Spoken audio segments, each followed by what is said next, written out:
It is about 1960 when a young man named Uri Geller demonstrated something on American and British TV channels which is not normal for humans to do in any way.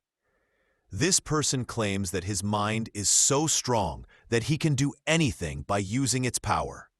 Yes, anything means anything, and then the eyes of the viewers were wide open when he demonstrated bending iron with his mental power.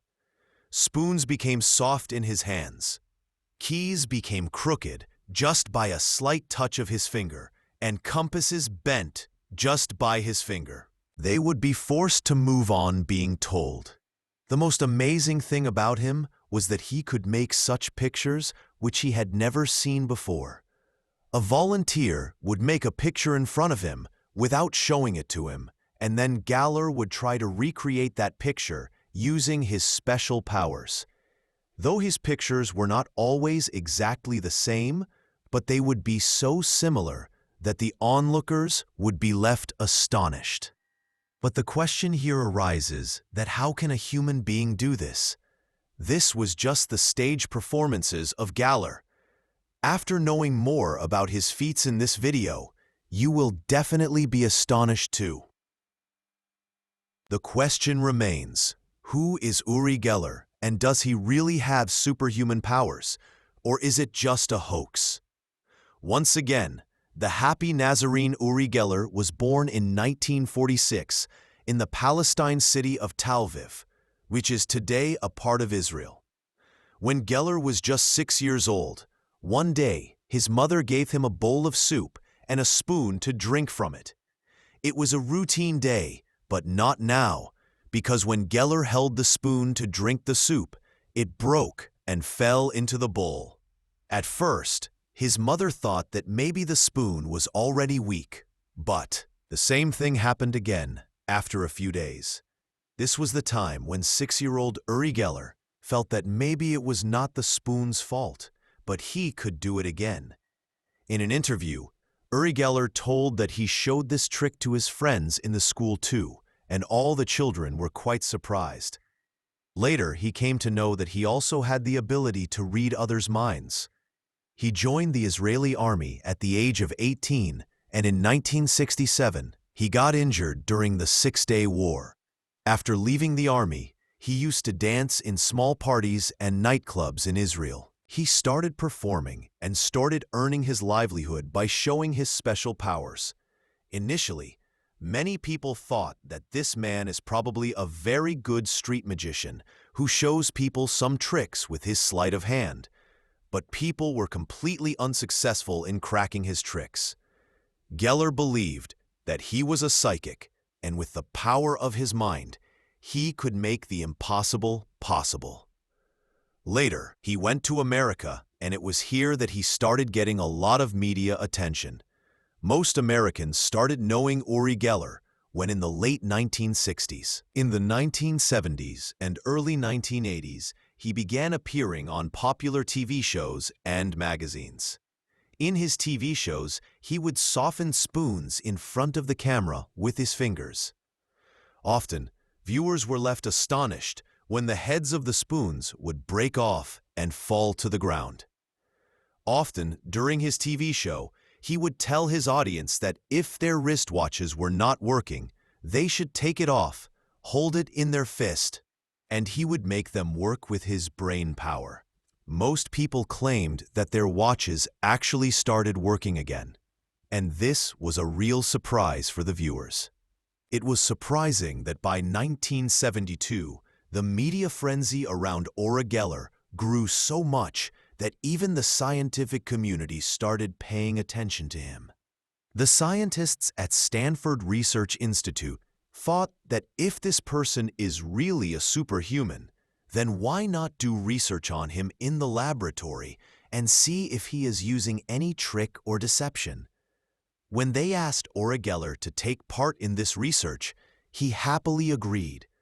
For the next 5 weeks, 2 researchers named Harold Puthoff and Russell Targ made Uri Geller a part of their investigation in the laboratory.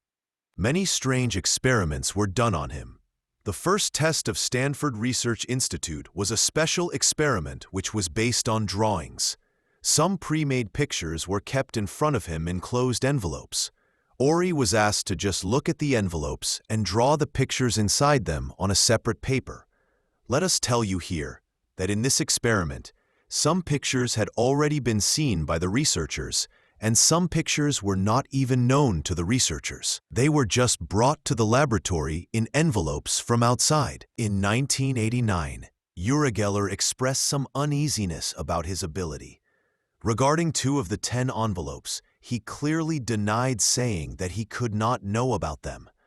But after looking at the outside of the remaining 8 envelopes, he made drawings on a separate paper which were surprisingly accurate. Even though his drawings were made in a very simple style, they were very similar to the original pictures. He made upside-down versions of some pictures, but they were not difficult to recognize. This was an unbelievable moment for the researchers at Stanford. The researchers decided to test another ability of Uri Geller, and this test was to sense objects without seeing them, also known as dozing. For this experiment, 10 aluminum boxes were placed in front of him, and he was asked to identify which box contained the object. The test was designed in such a way that even the researchers did not know which box contained the object. A third party placed an object in a random box, and then the boxes were mixed up. One of the 10 boxes contained ball bearings, another contained magnets, and the third contained room. Temperature water was kept in the 4th box, and sugar was kept in the 4th box. These boxes were numbered, and Uri had to tell, without touching them, in which box something was present. Initially, Uri Geller spent a lot of time moving his hands over the boxes and then eliminating them one by one. But as the experiments progressed, his confidence also increased. Finally, the situation reached such a level that as soon as he entered the room, he would tell the number of the correct box without any delay. Here also, surprisingly, Uri Geller targeted the correct boxes which actually contained something. He performed a similar experiment on the famous TV show Carson Tonight. Whenever he had even the slightest confusion, he would refuse to answer.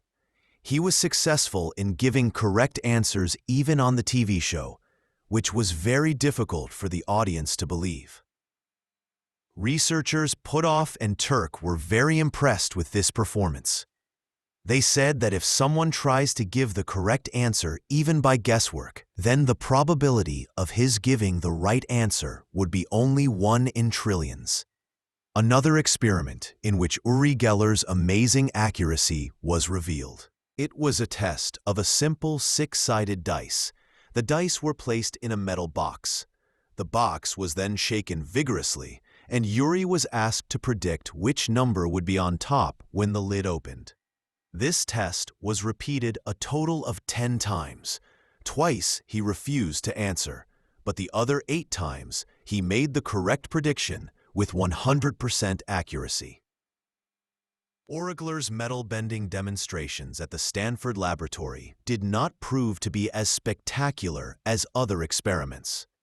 At first, he had claimed that he could bend the metal without touching it, but when he was able to do it in the laboratory, he realized that it was true. When asked to demonstrate, he failed.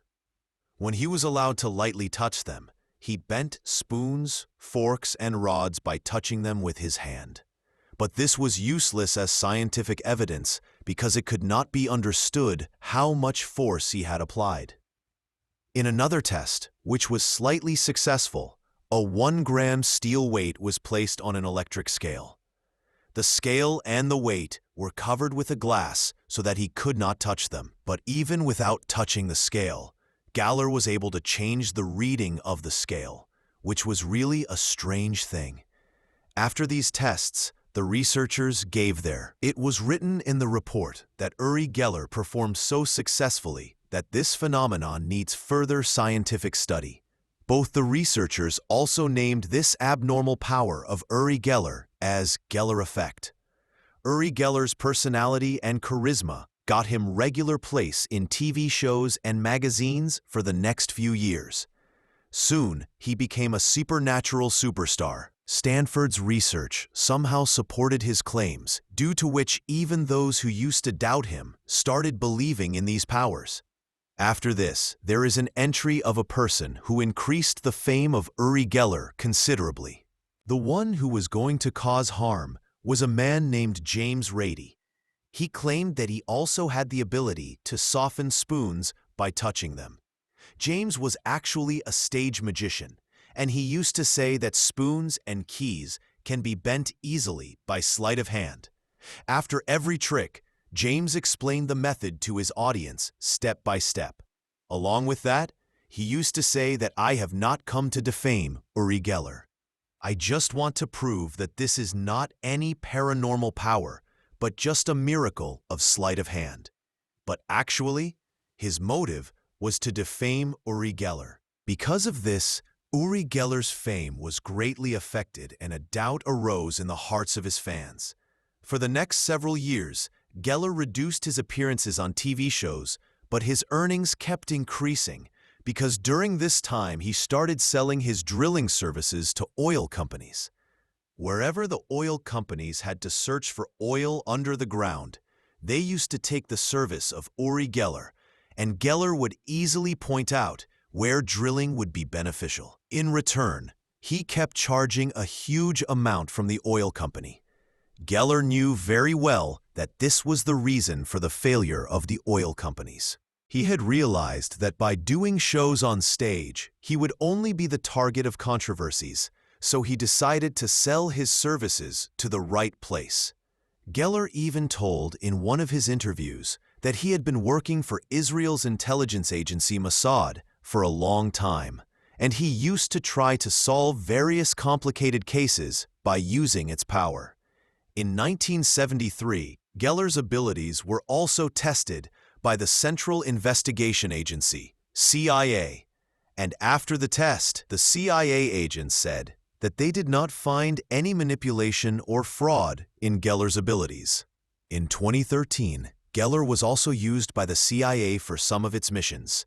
In 2013, BBC made a documentary named The Secret Life of Uri Geller, the Psychic Spy.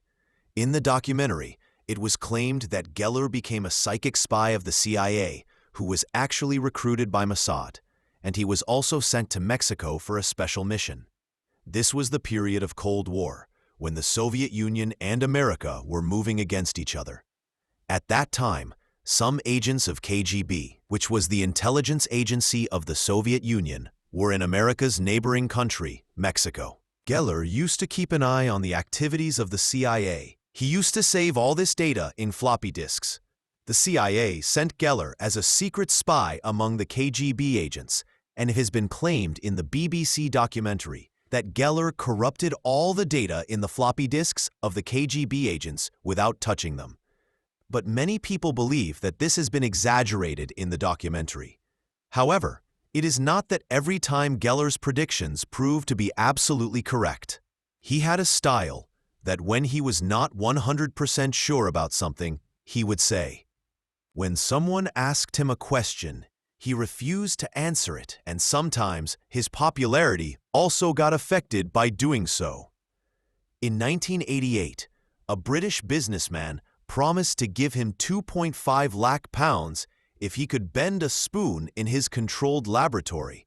But Geller never answered this challenge, on which some people said that Geller must be hiding something. That is why he did not accept this challenge. But till date, Geller claims that his abilities are actually supernatural, but he also believes that some of his miracles are just stage magic. Or, this can also be done through natural science. For example, a stopped watch when held in hand for few minutes, then it can run for some time only with body heat and movement of hands. But he does not consider this a psychic power. But his mind-reading power of reading the picture in a closed envelope or telling the correct position of the dice in a box remains a mystery even today. Uri Geller is 78 years old now. his popularity has reduced considerably. Perhaps his powers are also reducing with age, but even today, if he is in a good mood, then he can be used in bending spoons and forks, or he does small shows of shaking the compass, but now he hesitates to perform for big crowds. Recently, some videos have surfaced in which it seems that Uri Geller is using the techniques of stage magicians, like the use of fake thumb. But till now, no concrete evidence has been found against him, which can prove that his miracles are a complete fraud.